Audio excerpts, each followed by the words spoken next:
So what's up, Justin Kamoto Vlog. So nataron rin sa Meachams no, kay wala tay customer, wala tay mga kwadrene. So nada nakaparada ato mga motor na sa kilid no. So nada sa atong katubang. So man tay kay customer karon. So ato rin pakita dinhi ang ato ang mga upgraded na bag-o sa ato ang mga motor na pan-service. So nada ako ang Migo, motor sa akong Migo, fix ako ang Migo, amo ang builder. So nada sa likodan no.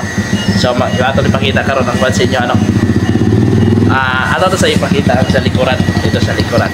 So karon makita man gid nato na naata karon rin pang montage sa may Meachams no. So pa na tong motor kinan tulo karo duha na ro si isa na Skygo. So mao ni ni. So naata sa Meachams sa Placer mag montage. Let's go ipakita nato tong montage no. Dali na.